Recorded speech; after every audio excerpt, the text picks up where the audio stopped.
kita uraikan dan telah kita ketahui bersama bahwa dari ayat pertama Al-Baqarah sampai dengan ayat ke-21 Allah Subhanahu wa taala menginginkan seluruh manusia, hamba-hambanya, menjadi pribadi-pribadi yang baik dan berkehidupan di muka bumi membawa misi yang telah Allah tetapkan dengan sukses dan bahagia. Sekalipun pada umumnya manusia dalam sikapnya terhadap Allah dan berkehidupan memiliki 4 klasifikasi sekaligus 4 kualifikasi. Ada yang beriman dan mau menaati Allah, ada yang ingkar dan berpaling dari Allah, ada yang mengatakan beriman tapi perilakunya jauh dari ibadah kepada Allah, dan ada yang mengatakan beriman tapi antara hati dan perilakunya menyakiti ajaran-ajaran yang bahkan telah ditetapkan oleh Allah Subhanahu wa taala.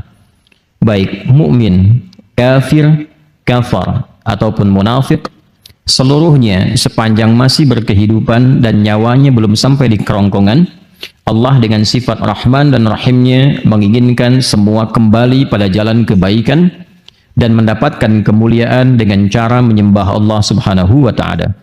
Maka di ayat ke-21 kita telah sempurnakan bahasannya dalam bentuk kasih dan sayang Allah Subhanahu wa taala. Allah berfirman, "Ya ayyuhan nasu a'budu rabbakumul ladzi khalaqakum walladzina min qablikum la'allakum tattaqun."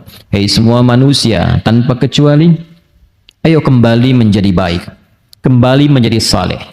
Kesolehan ini akan menghadirkan kebahagiaan dan kesenangan untuk hidupmu dunia akhirat. Maka jalan menuju itu adalah kembali kepada Allah dengan mengerjakan ibadah. Maka sembah Allah, kembali ibadah kepada Allah. Yang Allah Maha tahu jalan kebahagiaanmu itu dengan menciptamu. Karena Allah yang menciptamu, Allah tahu jalannya. Bahkan orang-orang sebelum engkau. Dengan ibadah itu diharapkan engkau menjadi golongan pertama yang meningkat takwanya, dan dengan takwa itu semua harapan kemuliaan bisa engkau raih. Aku siapkan tempat untuk ibadah yang nyaman untukmu, yaitu ketika engkau mendapat misi berkehidupan di ardin. Wa idh qala rabbuka lil malaikati inni ja'ilun fil ardi. Tempatmu di bumi, aku siapkan bumi itu, ardun itu, setiap tempat yang engkau pijak, dimanapun engkau membawa misi itu, nyaman untuk ibadah. Alladzi ja'ala lakumul arda firasha. Tempat yang nyaman untuk ditinggali, nyaman untuk bercengkrama, nyaman untuk berkehidupan. Aku jadikan atapnya tanpa tiang sehingga tidak menyulitkan bagimu kalau ingin beraktivitas di atas bumi itu. Bayangkan kalau langitnya bertiang, bagaimana pesawat bisa lewat? Ya, maka Allah jadikan langit tanpa tiang, bi ghairi amadin tarawunaha, dihiasi dengan bintang gemintang, asteroid, benda-benda langit yang menjadikan kita nyaman untuk menatap dan merisetnya serta mendekatkan diri kita kepada Allah Subhanahu wa taala. Lalu aku jadikan keterkaitan antara langit dan bumi memberikan support kehidupan untukmu. Seperti aku turunkan, kata Allah, air dari langit yang turun ke bumi, yang dengan air itu ada beragam tumbuhan dan bebuahan yang bisa engkau manfaatkan sebagai bekal ibadah kepadaku. Konsepnya untuk ibadah, ingat itu ya. Jadi kalau kita makan, sebetulnya tenaga yang dihasilkan dari makanan itu sejatinya untuk dipakai ibadah. Awas, hati-hati cara memahaminya. Jadi kita mencari sekarang pun kebutuhan untuk hidup, itu bagi insan beriman tujuan akhirnya untuk ibadah. Beli pakaian itu bukan hanya untuk model. Ingat ya. Apalagi hanya untuk dipamerkan misalnya. Bagi insan beriman itu sudah melewati fase itu. Imannya selalu menuntun perilaku dia untuk melahirkan berbagai perbuatan yang punya nilai manfaat. Jadi kalau pakai pakaian ini manfaatnya apa? Ya, pakai alas kaki manfaatnya apa? Itu dasar pertama. Insan beriman itu tidak pernah berperilaku dan menggunakan apapun kecuali punya nilai manfaat. Itu dasarnya. Jadi kalau ingin makan, manfaatnya apa? Ingin beli sesuatu, manfaatnya apa? Bukan hanya memenuhi keinginan, tapi untuk melahirkan manfaat yang kiranya dengan itu ada maslahat untuk kehidupan kita. Nah, lewat level itu, itu nanti manfaat itu ditarik lebih jauh ke urusan akhirat. Itu yang disebut dengan ibadah. Jembatannya disebut ibadah. Nah, kalau hanya masuk pada level manfaat di situ saja, itu manusia yang belum beriman pun bisa mendapati visi itu. Tapi bagi insan beriman tidak. Semua yang terkait dengan manfaat pun bukan hanya dunia, tapi tarik jauh sampai ke akhirat. Ini yang menjadikan iman, kalau sudah bersanding dengan takwa, maka visinya sampai ke akhirat. Ini yang dimaksud dengan surah Al-Hasyr. Surah 59 ayat 18 itu. Ya ayyuhalladzina amanu taqullaha wal tanzur nafsum ma qaddamat lighad. Ghad di situ yang dimaksud akhirat. Hei semua orang beriman, tingkatkan takwamu kepada Allah dengan skema ibadah itu di semua kegiatan yang mungkin kita bisa lakukan, dan kita harus punya visi kata Allah, menyiapkan ibadah itu untuk persiapan akhirat. Besok kalau kita pulang, kan bahasa kita selalu begitu ya, besok kalau kamu pulang bagaimana? Ya kan? Nah, ini yang dimaksudkan orang beriman, insan beriman itu visinya mesti jauh.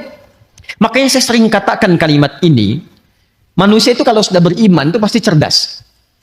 Karena berpikirnya selalu panjang.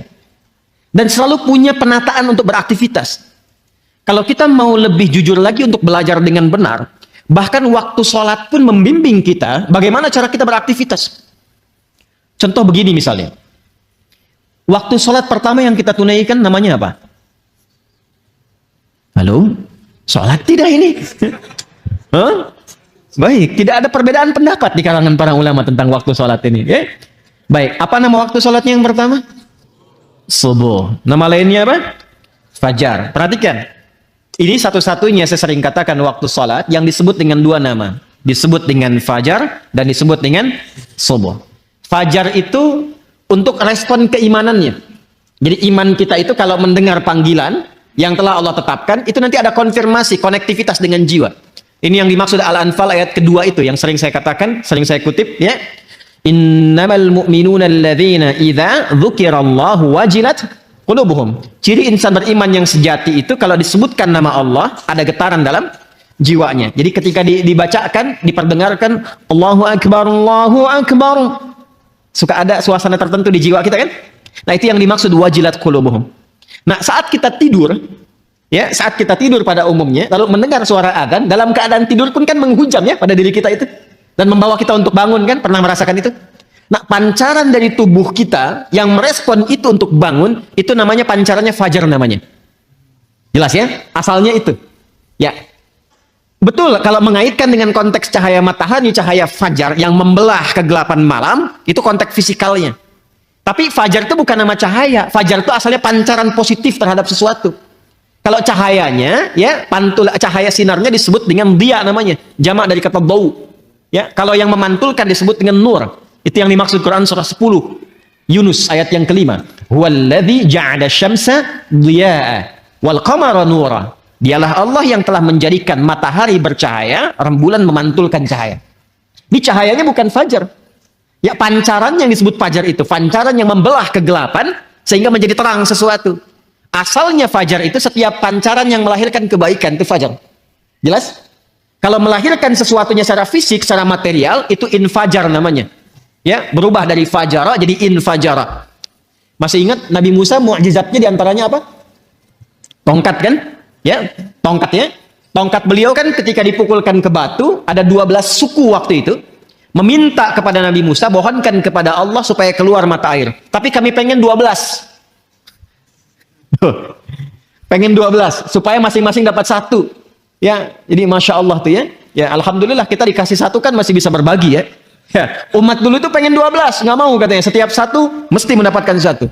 Maka Nabi Musa dengan izin Allah diperintahkan oleh Allah, ya, diperintahkan pukulkan tongkat kayumu ke batu itu. Itu ada di Al-Baqarah ayat 60 kisahnya. Ya, Quran surah 2 ayat 60, paling kanan di pertengahan.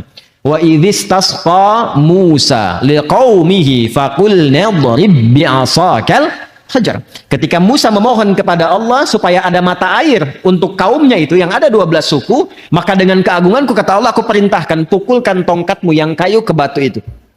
Karena tongkat Nabi Musa bagian dari mukjizat, walaupun kayu dipukulkan ke batu, batunya yang hancur. Maka fajarat infajar. Bukan fajarat. Tuh, lihat diksi Al-Quran, begitu jelinya. Kalau bukan firman Allah, mustahil begini. Ya, kita kalau ngaji bahasa Arab dan memperdalam, saya mempelajari bahasa Arab spesialisasi di situ untuk memahami bahasa Al-Quran. Dan dulu para ulama demikian, Al-Imam Syafi'i puluhan tahun belajar bahasa itu untuk memahami Al-Quran. Kemudian dipakai ke Quran, ke fikih dan sebagainya. Ya, walaupun awalnya aktif di bahasa, kemudian beralih ke fikih untuk memahami Quran dan hadis-hadis Nabi Muhammad SAW. Di sini fajarat, infajar, bukan fajarat. Fajarat min husnata asyrata aina, maka memancarlah 12 mata air. Itu infajar. Jadi kalau fajar itu pancarannya, kalau mengalirkan sesuatu yang fisikal disebut dengan infajar. Kenapa sholat pertama disebut dengan fajar? Bukan hanya cahaya mentarinya yang membelah kegelapan malam, tapi saat itu ada respon dari tubuh kita yang positif, merespon seruan dari Allah yang disampaikan atau dikumandangkan oleh muadzin. Jadi di hati kita itu ada dua pancaran. Pancaran keburukan dari provokasi setan disebut dengan fujur, ya. Pancaran kebaikan dari jiwa takwa disebut dengan fajar namanya. Ya, wa nafsi wa ma sawwaha fa alhamaha fujuraha wa taqwaha. Karena itu salatnya disebut salat fajar. Waktu saat cahaya matahari membelah kegelapan malam, dan di saat itulah hati kita merespon seruan keimanan tadi. Jelas? Itu yang dimaksud Quran surah ke-17 Al-Isra di ayat ke-78, ya. Di paling kiri sebelah pertengahan, ya. Aqimis salata liduluki syamsi ila ghasaqil laili wa qur'anal fajr. Inna qur'anal fajri kana masyhuda. Satu. Tapi dia juga disebut dengan salat subuh. Ya, subuh. Subuh itu tidak disebutkan dalam bahasa Arab kecuali menunjuk pada awal mula aktivitas yang tertata. Jadi kalau kita ingin mengawali sesuatu yang tertata dengan baik, itu disebut subuh namanya. Karena itu alam saat mulai kali, ya, mulai kita akan mengalami di waktu pagi, kan mulai aktivitas kan? Ya, matahari mulai terbit kan? Akan ditata aktivitas kan? Dengan teratur, Allah yang menatanya, Rabbul Alamin. Maka tataan awal alam pun itu disebut dengan subuh. Permulaannya disebut dengan tanafus. Kata dasarnya disebut dengan tanafas. Buka surah At-Takwir ayat 18. Was-subhi idza tanaffas. Paham? Ya. Dan demi waktu subuh itu saat memulai aktivitas, pada saat itulah aktivitas masih ditata dengan baik. Karena alam pun mulai menata aktivitas. Coba lihat, kalau kita keluar subuh, yang keluar karbon dioksida atau oksigen? Oksigen. Ya. Burung mulai berkicau. Ayam sebelumnya berkokok. Semua mulai kan? Ya kan? Segala sesuatu yang tertata dengan baik, terukur, itu turunan kata dari kata asbah. Waktunya disebut dengan subuh. Makanya kalau orang Arab bertanya begini, kaifa asbahta ya akhi? Bagaimana kabarmu di pagi ini? Maksudnya bukan hanya nanya kabar, apa kabar baik, bukan. Yang dimaksudkan menunjuk pada keadaanmu telah siap beraktivitas saat ini. Salat pertama kenapa disebut dengan salat subuh? Untuk memberikan kesan. Insan beriman itu kalau bangun dari tidur, dia sudah punya rencana yang siap dieksekusi di hari itu. Makanya malamnya dicontohkan oleh Nabi istighfar untuk mengevaluasi kegiatan sebelumnya. Setelah itu, setelah dievaluasi, dimitigasi apa yang belum sempurna, besok apa. Itu yang dimaksudkan faidza faraghta fansab wa ila rabbika farghab. Direncanakan malamnya, kalau besok saya bangun, insya Allah saya eksekusi ini. Jadi sudah ada rencana. Makanya saat bangun itu, kita bawa rencana kita menghadap Allah, minta kepada Allah supaya apa yang kita rencanakan disetujui. Minta taufik, maka datang lewat sholat, terhubung dengan Allah, minta kepada Allah. Direspon seruan Allah lewat fajar, datang kita bawa rencana, minta dalam sujud. Mohon setelah sholat, ya Allah saya ingin mengerjakan ini seperti apa yang telah Engkau perintahkan. Mohon berkahi dan mudahkan seperti apa yang telah Engkau janjikan. Harusnya begitu. Makanya tidak boleh terjadi seharusnya, idealnya, insan beriman tuh bangun, gak tahu apa yang dikerjakan. Gak boleh terjadi begitu. Ini anak kalau saya tanya, besok jam 7 mau apa? Harus sudah jelas. Jam 9 ada di mana? Hah? Jam 11 ngapain? Jumatan. Besok kan Jumat. Kan? Oh, masih bingung. Harus paham. Ya. Di apa yang kita kerjakan itu, insan beriman itu harus jelas. Nanti ada lagi. Masuk zuhur beda lagi konsepnya. Ya. Zuhur itu apa artinya? Zuhur itu terang. Baik. Nampak semuanya. Kenapa nggak disebut nahar? Padahal siang itu bahasa Arabnya nahar. Itu ada rahasianya. Sampai dengan siang Anda beraktivitas, apakah sudah jelas punya nilai di hadapan Allah? Sudah jelas jadi ibadah nggak? Atau jangan-jangan berangkatnya gelap, sampai siang itu cuma cari dunia aja. Anda dikasih waktu sampai siang, sampai jam 12, sampai terang. Terang dunianya, akhiratnya udah terang belum? Jadi ibadah nggak? Ada yang kuliah berangkat pagi itu, ba'da subuh, sampai ke kampus. Jadi ibadah enggak tuh kuliah? Jadi di Islam itu semua punya makna. Tidak ada satu ibadah pun. Bahkan namanya yang tidak punya makna. Itu tidak ada. Semua punya arti. Nah sekarang kalau kita kembali ke sini, kata Allah, saya desain semuanya sempurna. Ajarannya jelas, maknanya jelas, tafsirnya jelas, contohnya dulu jelas. Hasil dari pekerjaan itu pun jelas. Semua orang yang mengikuti petunjuk di era Nabi, masuk Islam, dikerjakan semua petunjuk Nabi dengan benar, semua sukses.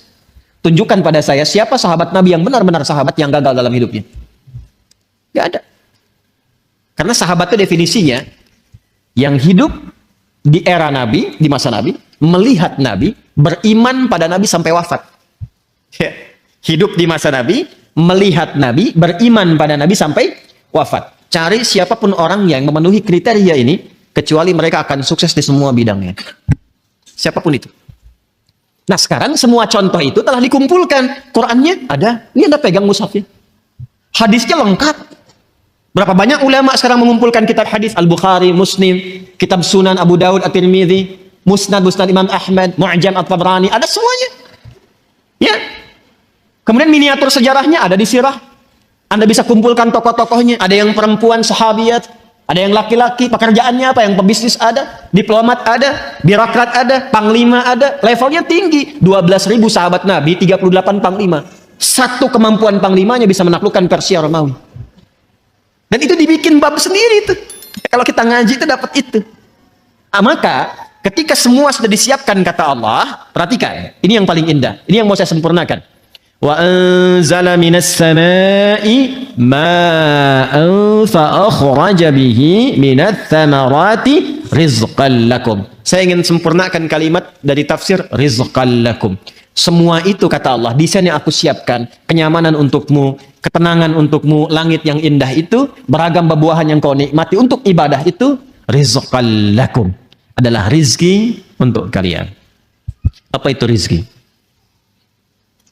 Ini, ya kalau kita memahami ayat Quran secara benar, maka tidak ada satupun kalimat yang keluar di lisan kita, kecuali fabi ayyi ala'i rabbikuma tukadziban.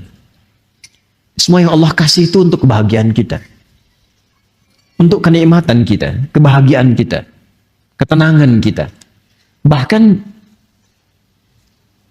semua untuk kita. Ibadah pun balik ke kita. Kenyamanan, ketenangan. Bahkan ketika diciptakan pun kata Allah itu rezeki buat kamu. Jadi sebenarnya nggak ada beban dari Allah itu untuk kita. Nggak ada beban. Ketika diberikan ujian pun itu jawaban dari harapan kita. Kan kadang kita meminta sesuatu kan. Lalu Allah berikan jalan pintunya. Nah pintu itu yang kita lewati itu. Tapi kalau buka pintu, maaf, itu ada pintu di sana, saya di sini. Mungkin nggak saya keluar dari masjid kalau nggak saya lewat situ. Itu ada pintu di sana, saya ada di sini. Saya ingin keluar dari masjid ini.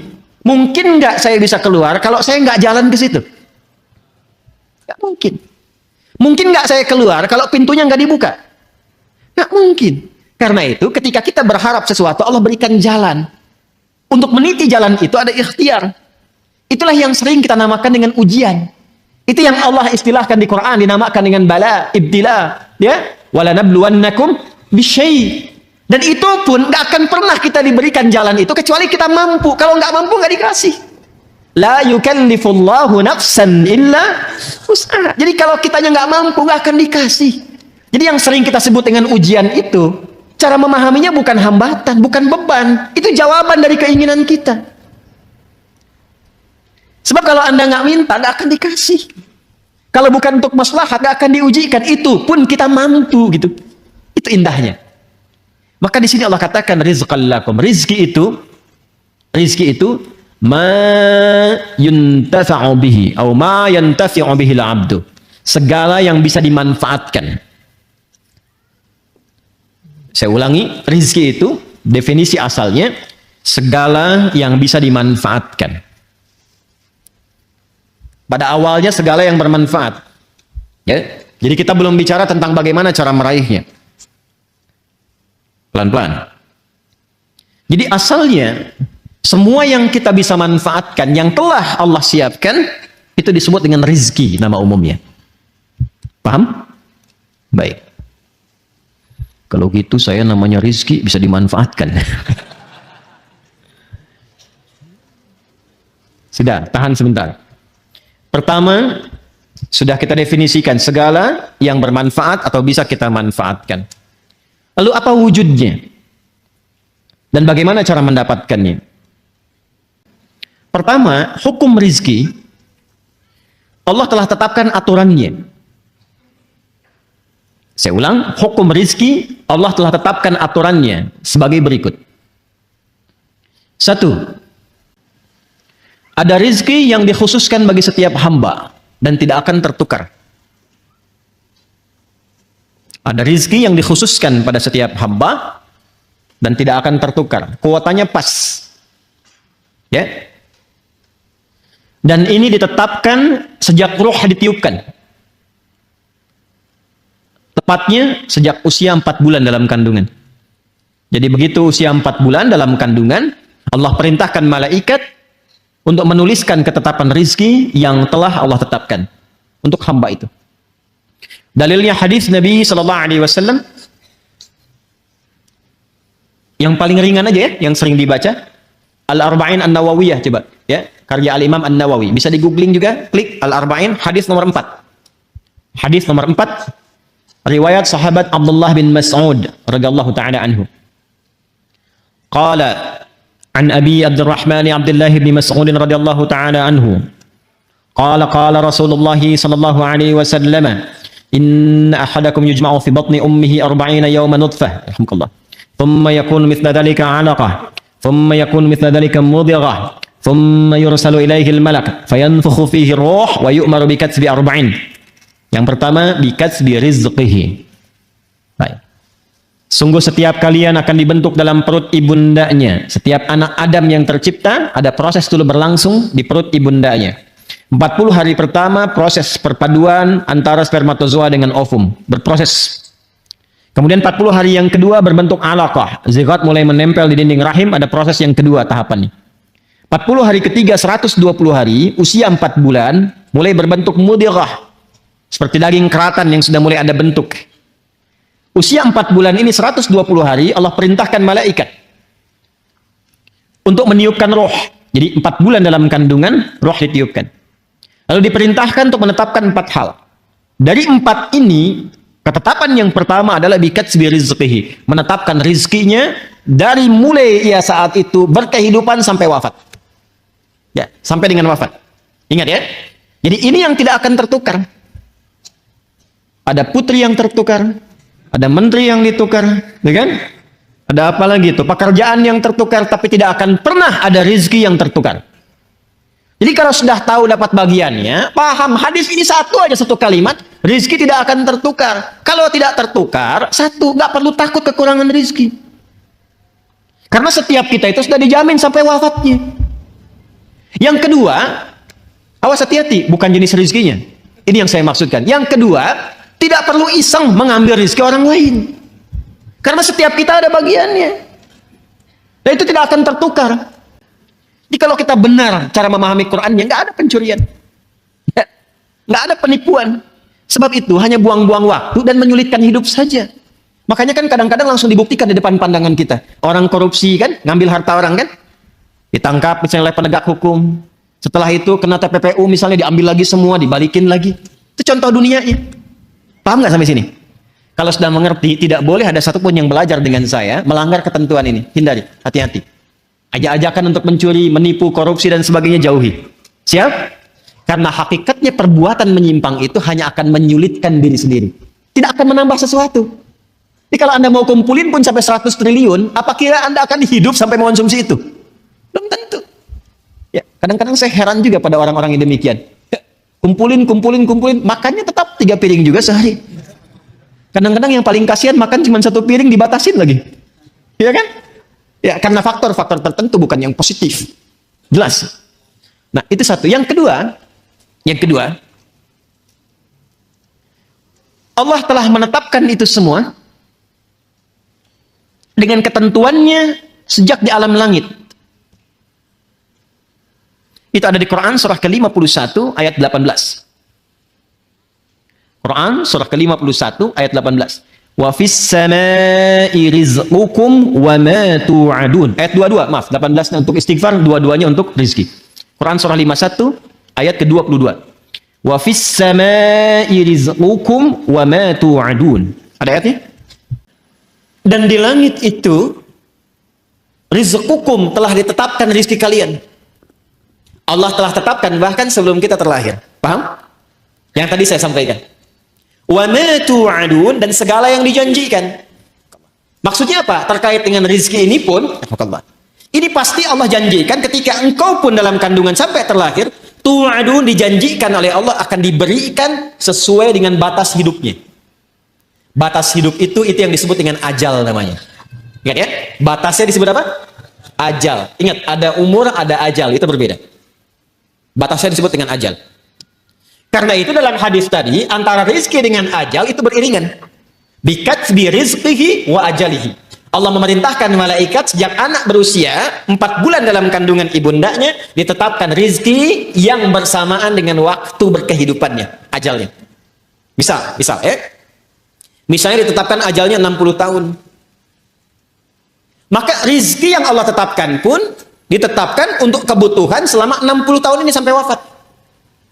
Kalau sudah tiba ajalnya, maka selesai rizkinya. Ya, wafat ya, kembali kepada Allah, nggak bisa maju, nggak bisa mundur, tetap di sini. Sesuai dengan waktunya, sesuai kuotanya. Itu ada di Quran surah ke-7, Al-A'raf ayat 34. Walikulli ummatin ajal.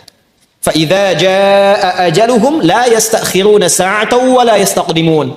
Semua umat yang berkehidupan di bumi, bukan 1-2 orang. Allah telah tetapkan batas hidupnya. Kalau sudah tiba ajalnya, batas hidupnya selesai, maka tak bisa dia mohon untuk diundurkan atau bahkan dia ingin dimajukan. Selesai sesuai dengan ketetapan. Jelas? Nah, rizki yang Allah tetapkan itu, ini sesuai dengan ajal. Cara mengisi ajal itu yang disebut dengan umur namanya. Di umur cara kita mengisi dengan ajal itu batas usianya. Paham? Nanti lain waktu kalau sudah masuk ayat tentang umur baru saya terangkan apa itu umur ya. Nah sekarang rizkinya ditetapkan di langit. Kita diberikan tugas di mana? Di bumi, al-ard. Dijanjikan oleh Allah, diturunkan ini, diberikan kepada kita. Kita hidupnya di sini, rizki ditetapkan di langit, diturunkan di bumi. Baik ya? Sekarang kita di mana? Di Masjid Al-Ihsan. Bumi kan luas. Ya. Nah, yang ingin saya sampaikan adalah Allah sudah jamin dimanapun kita berkehidupan, Allah tetapkan rizki itu akan diturunkan, akan diberikan. Nah, yang perlu kita tahu, kita harus bertanya, ya Allah, bagaimana cara engkau menurunkannya supaya aku bisa mengetahui aku telah mendapatinya? Paham? Maka Allah turunkan kepada kita lewat ketentuan yang disebut dengan ikhtiar, itu namanya. Ikhtiar. Ini yang umum dulu ya, yang umum dulu. Ya ayyuhan nasu, ada? Kulu mimma fil ardi halalan thayyibah. Maka hukum pertama kata Allah, ya ayyuhan nasu, hai semua manusia. Kalau semua manusia mencakup orang beriman saja atau umum? Artinya semua hamba Allah mendapati hukum yang sama. Kalau Anda ingin mendapatkan rezeki ini, Allah berikan hukum. Apa hukumnya? Kulu. Apa artinya kulu? Makanlah gitu ya. Nah, ini yang dimaksud, agak fokus dikit. Ini di ilmu balaghah menggunakan hukum begini, dzikrul ba'dhi yuradu bihil kullu. Paham? Tidak, baik. Bahasa Indonesianya begini, bahasa Indonesianya. Sinekdok pas prototo. Paham? Tidak. Disebutkan sebagian mewakili keseluruhan. Paham? Nah, itu maksudnya. Ya. Kira-kira kalau kita ingin mengerjakan sesuatu, beraktivitas, bekerja, seringkali kita katakan kan untuk mencari sesuap nasi ya. Bapak mau kemana? Mencari sesuap nasi. Ibu ayah kemana? Mencari sesuap nasi. Padahal mungkin yang dicari satu rice cooker kan? Ya kan? Pakaian, kebutuhan, dan sebagainya ya. Baik, itu kan rizki ya. Rizki kan? Baik, maka rizki itu pertama bersanding dengan ikhtiar. Wujud ikhtiar itu adanya aktivitas pekerjaan. Karena itu, perhatikan. Kata yang mengiringi rizki bentuknya kata kerja. Kulu, ya kerja. Kalau ingin mendapatkan bagian rizki yang telah Allah tetapkan, mesti ada ikhtiar. Kita bergerak-gerak aja, beraktivitas. Yang diniatkan untuk mendapatkan rizki turun. Persoalannya apakah diturunkan waktu itu ataukah diakumulasikan kemudian, nanti ada kehendak Allah menyertainya. Halo, jelas? Jadi sebetulnya rezeki itu sederhana. Kalau kita mau bergerak, aktivitas, datang rezeki. Ya, Anda lapar, haus. Kalau diam aja nggak akan selesai hausnya. Tapi kalau Anda ke belakang tanya, Pak, maaf saya tuh haus sekali. Keluarlah air minum dari DKM. Ya kan? Tapi saya juga lapar, Pak. Emang Bapak nggak bawa makanan ke sini? Enggak, keluarlah kemudian makanan. Jadi kalau kita mau bergerak, ada itu rezeki. Anda keluar tuh. Begitu di perempatan jalan kan orang cuman prit, Anda parkir. Tiba-tiba dengan peluit itu baru keluar sedikit, prit. Kadang dia nggak pakai peluit sekarang itu. Mundur, balas kiri, gitu kan? Kita tanya kenapa emang yang kanan kan selalu dibalas sama yang kiri. Balas kiri, balas jalan. Dengan kalimat gitu aja Anda mengeluarkan uang kan? Kasih oleh Anda 2.000. Makasih Pak. Kasih 5.000. Makasih Om. Udah pindah tuh. Kasih 10.000. Makasih Bos. Gitu kan? Ya kan? Kebayang ya? Jadi kalau kita mau bergerak, sebetulnya rezeki itu turun. Hanya nanti ada yang diakumulasikan, ada yang diberikan seketika. Ada yang sifatnya akumulatif. Sebetulnya hasil ikhtiar Anda hari ini, cuma mungkin diberikannya besok. Pernah nggak Anda cari pekerjaan? Bahasa manusia ditolak di sini, tolak di situ, tolak di sini. Pernah ya begitu ya? Tapi tiba-tiba setelah seminggu, 2 minggu, 1 bulan, Anda mendapatkan pekerjaan yang tawaran gajinya di luar ekspektasi Anda. Pak, mau nggak nih? Ada peluang 9 juta. Ternyata itu hasil ikhtiar Anda dari hari pertama, kedua, ketiga dapatnya itu. Paham sekarang ya? Itu hukum pertama. Jadi nggak bisa mendapatkan rezeki dengan diam. Selalu ada ikhtiar. Tapi jangan sampai ikhtiar itu, awas, ditempuh dengan bentuk yang negatif.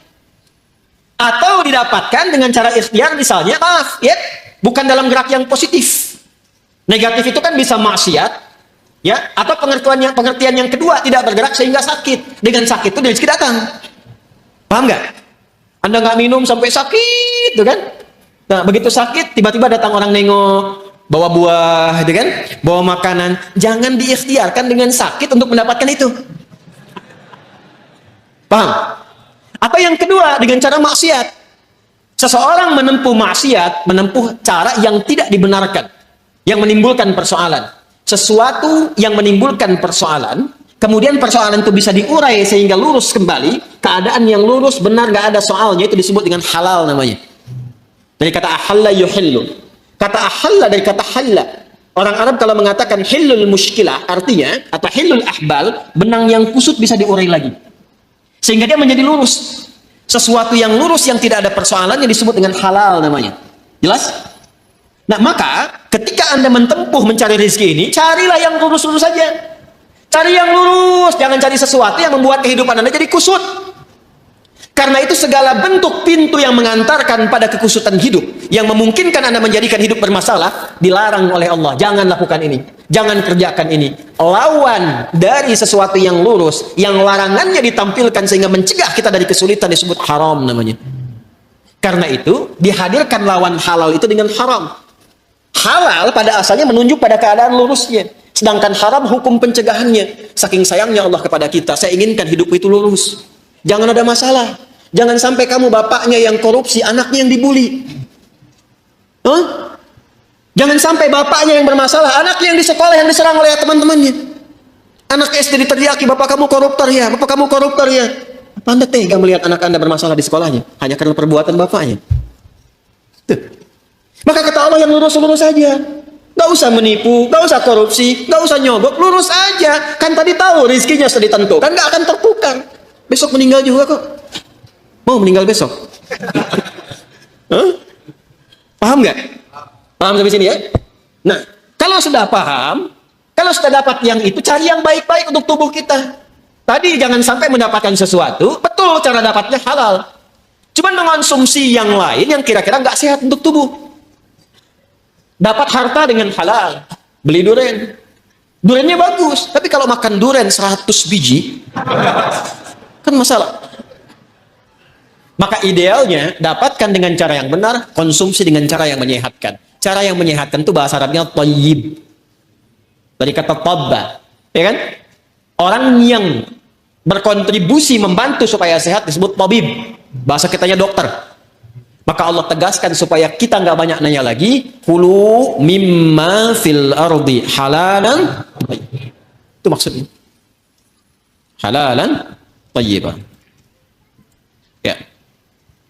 Jadi mencari rezekinya di mana? Halo? Di langit telah ditetapkan rezeki. Diturunkan ke mana? Ke bumi. Maka cara kita berikhtiar, ikhtiarnya di mana? Di bumi. Tapi apakah mungkin mencari rezeki di bumi, semuanya bumi kita kelilingin? Tidak kan? Karena itulah ayat yang mengatakan mimma, singkatan dari min dan ma, di setiap tempat yang mampu engkau pijak. Jadi kalau misalnya Anda merasa nggak ada peluang di sekitaran ini, pindah. Kan Bekasi luas. Itu baru Bekasi. Nggak ada di PTM pindah PJS, nggak ada PJS pindah Greenview, nggak ada di sini pindah Pekayuan. Pekayuan aja masih luas. Nggak ada di selatan pindah utara. Nggak ada utara pindah timur. Kan? Nggak ada di timur pindah dari kota ke kabupaten, Kabupaten Bekasi. Nggak ada di situ, geser pindah Depok. Nggak ada Depok pindah, banyak sekali tempat bisa dipijak. Jangan jadikan alasan ketika nggak menemukan di satu tempat Anda berbuat maksiat. Bukan Anda di sana maksudnya ya, ini contoh aja umum. Jangan jadi alasan kalau Anda tidak mendapatkan di satu tempat, jangan jadikan pijakan itu untuk berbuat maksiat. Aduh, udah sekarang susah Ustaz jadi yang halal, itu aja yang haram susah. Kenapa sih harus selalu banyak alasan? Allah sudah menjamin, kenapa manusianya bikin susah? Paham sampai sini? Jelas ya? Nah, ini bagian yang pertama, ini hukum umum. Jadi kalau ingin mendapatkan rezeki, ingin mendapatkan kesuksesan dalam konteks berkehidupan, maka silahkan beraktivitas. Silahkan bekerja, silahkan semangat. Dan iringi pengetahuan untuk menambah itu, menambah kuantitas dan kualitasnya. Biasanya nanti persamaannya semakin tinggi ilmunya, semakin juga cepat mendapatkan rezekinya. Makanya S1 dengan S2 beda kan? Dari salarinya saja kan? S2 dengan S3 beda kan? Ya kan? Nah, maka kalau ingin tingkatkan silakan ada skema pengetahuan, ada skema rajin untuk beraktivitas. Semakin Anda menguatkan diri, semakin rajin, semakin kuat, semakin banyak bisa dapatkan. Jadi kalau masalah rezeki, yang teori pertama hukum umum tidak dikorelasikan dulu dengan iman. Jadi di sini tidak bisa Anda berkata begini, ya Allah, aku sudah beriman, kenapa dia kaya aku tidak? Padahal dia nggak beriman. Allah balik nanya, kamu kerja nggak Joni? Kan aku udah bikin hukum, dia memang belum beriman, tapi dia lihat tuh keluarnya kapan, kerjanya bagaimana. Kamu belajar 2 jam, dia 8 jam, ya kan? Dia punya kreativitas, punya inovasi, kamu cuma lihat, manfaatkan, kerja begini, kamu ketinggalan. Kalau kamu mau seperti itu, ya kamu taikan tenaganya, ekstra, tambahkan, dan seterusnya. Kan F1 sama dengan F2 kan? Gaya gerak sama dengan gaya dorong. Apa yang didapatkan itu yang keluar, gitu kan? Dan seterusnya. Nanti banyak kalau fisika bisa kita turunkan lagi. Ada hambatannya, ada macam-macamnya, ada tantangannya. Hukum Pascalnya kan apa? F sama dengan P kan? Gaya berbanding lurus dengan tekanan kan? Iya kan? Jadi kalau Anda bergaya, ingin tampil, ingin keluar, akan selalu ada tantangan-tantangan di depan. Dan semakin banyak gaya, semakin banyak tantangan. Ya kan?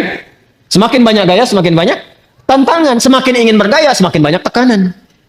Kan F berbanding lurus dengan P. Ya, belajar fisika ya? Baik.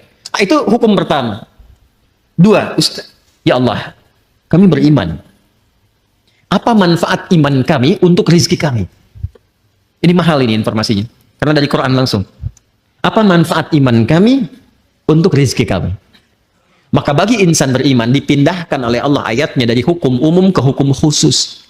Pertanyaannya sampai malam ini waktu Indonesia bagian barat ini dari Bekasi, kita semua, kita udah masuk ke hukum ini belum? Pertanyaan begini, kita beriman tidak? Beriman. Sekarang Allah turunkan hukum khusus bagi insan beriman yang tidak berlaku umum. Kalau kita ikuti, maka terjawab pertanyaan kita, ya Allah, apa manfaat iman kami kepadamu yang hubungannya dengan rezeki? Ya. Dampak iman kami terhadap rezeki apa? Maka diturunkanlah ayat 172 di surah Al-Baqarah itu. Yang tadi 168 sekarang pindah ke 172. Paling kiri agak ke atas sedikit ya. Maka yang tadi ya ayyuhan nasu, yang ini ya ayyuhalladzina amanu.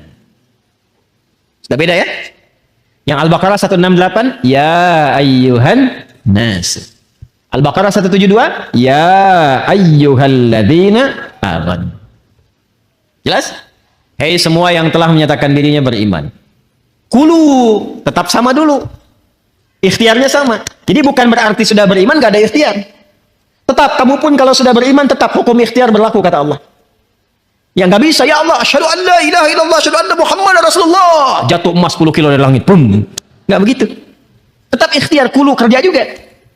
Tapi perhatikan cara bekerjanya insan beriman. Ini yang ingin saya maksudkan. Dan ini bukan sesuatu yang menghasilkan keluhan. Jadi kalau kita sudah mengerti dan benar-benar beriman, ikuti ayat ini, perhatikan jaminannya. Kulu min thayyibati ma razaqnakum. Fokus baik-baik. Pada hukum umum ya ayyuhan nasu kulu mimma fil ardi, hukum ikhtiarnya dibuat oleh Allah Subhanahu wa taala dengan hukum umum yang rizkinya akan turun berdasarkan dengan kerasnya ikhtiar. Semakin tinggi ilmunya, semakin banyak kerjanya, semakin juga berbanding lurus dengan rizki atau kuantitas rizki yang didapatkan. Jadi kalau kerjanya makin keras, ya kan? Makin kuat, makin disiplin, makin banyak waktunya, maka demikianlah kuantitas rizki makin datang, makin banyak, makin banyak, makin banyak. Bagi insan beriman, Allah rubah hukumnya. Perhatikan. Kulu min thayyibati. Dihapuskan kalimat mimma fil ardinya. Kulu min thayyibati ma razaqnakum. Dan yang paling dahsyat, diganti kata mimma fil ardi dengan kalimat ma razaqnakum. Perhatikan cara menerjemahkannya. Kalau kita baca Quran, bacanya begini. Ya ayyuhalladzina amanu kulu min thayyibati ma razaqnakum. Tapi kalau kita terjemahkan, cara membacanya begini. Hai semua insan beriman, ma razaqnakum, telah banyak aku siapkan. Dengan keagunganku aku telah siapkan rizki untukmu. Jelas? Paham gak sampai sini? Nah, bagaimana cara mendapatinya? Maka mencarilah, berikhtiarlah untuk mendapatkan aku yang telah siapkan itu, yang telah aku siapkan itu dengan imanmu. Bagaimana ya Allah cara mencari rizki dengan iman? Pertama, Allah buang pada bagian kedua kata halal yang gak disebutkan. Kenapa dibuang kata halal? Karena bagi insan beriman itu, imannya sudah otomatis membimbing ia pada segala yang halal. Pengertiannya apa? Pengertiannya, setiap insan beriman itu mustahil mencari yang haram. Jadi kalau kita insan beriman selalu terpikir mencari yang halal, itu rizkinya Allah akan dekatkan kepada kita. Sehingga tidak lelah mencarinya. Itu maksudnya. Jadi sekarang kalau mau kerja, kalau mau cari apapun, yang dibayangkan pertama kali jangan sulitnya dulu. Jangan capeknya. Jangan jauhnya, yang dibayangkan halalnya. Ya, jadi yang terbayang itu apa yang dihalalkan oleh Allah. Konsultasi ke ulama, lihat bakat Anda, minta sama Allah. Kalau Anda lakukan ini, kata Allah, aku mudahkan engkau mendapatinya, bukan engkau lelah mencarinya. Itu yang dimaksudkan. Jelas sampai sini? Nah, kalaupun sudah dapat, iman itu akan membimbing kita untuk selalu menyikapi rezeki dengan asas manfaat. Jadi yang Allah berikan nanti berkahnya. Dan berkah itu nggak dilihat pada banyaknya. Nggak dilihat pada banyaknya. Karena setiap yang berkah itu pasti mengandung manfaat. Di ciri insan beriman itu sudah nggak lelah mendapatinya. Lalu nafsunya ditata oleh Allah. Supaya memanfaatkan apa yang dicari itu, segala yang bermanfaat untuk dirinya saja. Jadi akhirnya dia nggak sibuk banyak berpikir sesuatu. Yang penting bermanfaat untuk dirinya, dia dapatkan. Saya beri contoh begini, yang paling gampang memahaminya. Bapak Ibu kalau haus itu, butuh apa? Minum. Sederhananya kan ada minuman, kita minum selesai haus kan? Itu konsep dasarnya. Jadi kalau ada air bening, ini air misalnya bening, airnya bagus, menyehatkan, baik. Kalau diminum, hausnya hilang nggak? Nah, itulah asas manfaat namanya. Saya bukan ingin contohkan saya minum, bukan. Saya tidak terbiasa ceramah sambil minum. Ya, karena memang nggak mungkin ceramah sambil minum itu ya. Ya, simpan dulu. Itu. Yang saya ingin katakan, prinsip minum itu menghilangkan haus. Tapi persoalannya ketika nafsu menunggangi itu, ini masalah. Minum Pak, nggak mau yang ini ya? Pengen buah naga. Naganya coba jangan yang di Depok ya caranya. Kemudian nggak? Sekalian beli nasi goreng ya ke kebun sirih, mampir dia sudah. Jam segini suruh nyari nasi goreng yang di kebun sirih. Padahal di depan udah banyak keliling-keliling, tek. Nyari sana macet, dapat buah naga, begitu mau kebun sirih tutup. Kayaknya nggak makan gitu. Itulah nafsu. Itulah nafsu. Kalau sudah ditunggangi oleh nafsu berdasarkan provokasi setan. Paham nggak sampai sini? Maka insan beriman itu kalau dia mencari rezeki dengan imannya, maka Allah akan bimbing dia mendapatkan rezeki itu dan dijamaahkan bentuk thayyibnya dalam bentuk berkah. Min thayyibati, aku tambahkan kualitasnya sekalipun dalam pandangan manusia kuantitasnya terlihat sedikit. Contoh begini, 1 juta dengan 10 juta banyak mana? Tapi kalau 1 jutanya berkah, maka akan berbeda kisahnya. Akan berbeda kisahnya. 1 juta kalau berkah dengan 10 juta tidak berkah. Demi Allah saya katakan, 10 juta tidak berkah, besok dipakai, besok habis. 1 juta berkah, besok dipakai sampai akhir bulan nggak habis-habis. Nggak habis-habis. Saya pernah kisahkan ini kan, saya punya teman dulu di Tripoli itu. Ya, dia dari Bukit Tinggi itu, diberikan oleh ibunya yang penyayang. Masya Allah. Rizki yang paling halal yang pernah dikumpulkan oleh ibunya. Sejumlah $50. Ia berangkat teman-teman sampai di Tripoli. Selama 4 tahun, itu nggak habis $50 itu. Dan nggak pernah terpakai. $50. Sampai dia berazam mohon pada Allah, saya ingin ganti perjuangan ibu saya memberi saya ini dengan menghajikan beliau. Dan dikabul oleh Allah. $50. Cobalah main ke daerah-daerah. Kadang-kadang memang mesti kita ke desa-desa. Rindu suasana itu. Cobalah. Masya Allah. Hidup dengan 100.000, 200.000, 1 bulan cuma 300.000. Tapi kalau kita datang tuh ikan ada, buah ada. Kayaknya nggak pernah ada masalah, senyum gitu. Ayo damang, alhamdulillah saya Pak. Masya Allah, ayo kan dia tuang. Tuh dia tuang. Jadi Masya Allah, makan dengan sambal aja, dengan kecap, dengan kayaknya enak gitu kan. Saya pernah diajak oleh salah satu jamaah itu. Satu tempat, dia punya tempat di Garut. Ini kisah nyata. Kakeknya itu baiknya luar biasa. Ini nyata ya, saya nggak pernah cerita mengarang gitu. Itu kakeknya punya lahan, selalu ditanami buah-buahan. Bahkan yang punya tetangga pun beliau kasih itu benihnya. Sampai cucunya yang dekat dengan kami, sampai bingung nanya kayak kenapa harus tambahin begini? Gak apa-apa, yang penting manfaat. Sampai sekarang, teman-teman sekalian, itu Masya Allah, kalau sudah tumbuh, kayak alpukat itu nggak kenal musim. Dia selalu tumbuh di musim manapun. Dan kalau sudah habis, muncul lagi buahnya. Muncul lagi buahnya. Itu besar buah alpukatnya, itu bisa sebesar cangkir kelapa itu.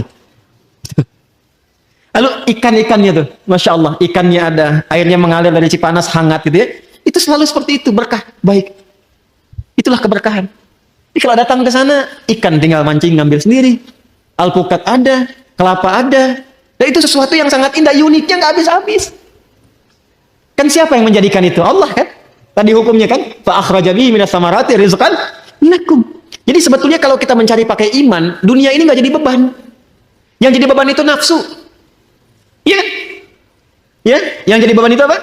Nafsu. Pakaian fungsi menutupi aurat, tampil dengan baik. Tapi kalau semua model ingin dimiliki, capek kan? Cuman sekedar beli daster harus ke Paris. Padahal Citayam mungkin banyak gitu kan?